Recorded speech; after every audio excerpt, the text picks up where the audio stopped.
நம்ம மாதவன் இருக்கார்ல, அதாங்க இஸ்ரோ சேட்டிலைட்ய பஞ்சாங்கத்தை பார்த்துதான் லான்ச் பண்ணாங்க அப்படின்னு பேசி சர்ச்சை ஏற்படுத்தினாரே, அதே நடிகர் மாதவன் தான். அவரு ஒரு முக்கியமான கருத்தை சொல்லியிருக்கிறார். அதாவது சிபிஎஸ்இ 7ஆம் வகுப்பு பள்ளி பாட புத்தகங்கள்ல முகலாயர்கள் மற்றும் டெல்லி சுல்தான்கள் பற்றிய குறிப்புகளை என்சர்ட் நீக்கி இருக்குது. இதை குறித்து தன்னுடைய கருத்தை பதிவு செய்திருக்கிறார். ஆங்கிலேயர்களும் முகலாயர்களும் நம்மள 800 வருஷம் தான் ஆண்டாங்க. ஆனா சோழர்கள் 2400 வருஷம் நம்மள ஆட்சி செய்தாங்க. அப்ப அவங்கள பத்தி எல்லாம் ஏன் ஸ்கூல் பாட புத்தகத்துல கத்து கொடுக்க மாட்டேங்கிறீங்க?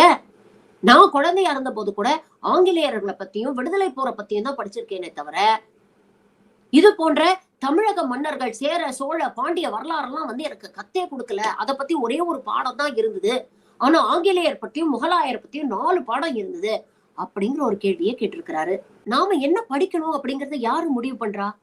பாடத்திட்டத்தை முடிவு பண்றது யாரு?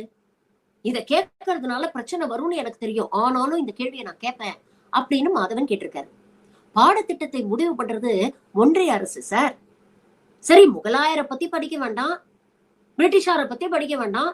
ஆனா நீங்க சொல்லக்கூடிய சேரன் சோழன் பாண்டியனை பற்றி என்செட் சிலபஸ்ல அவங்க வைக்கிறாங்களா அப்படிங்கிற கேள்வியை முதல்ல கேளுங்க. அது மட்டும் இல்ல, சோழர்கள் வந்ததுக்கு அப்புறம் தான் பார்ப்பனர்களுடைய ஆதிக்கம் அதிகமாச்சு அப்படிங்கிற ஒரு வரலாறு இருக்கு சார்.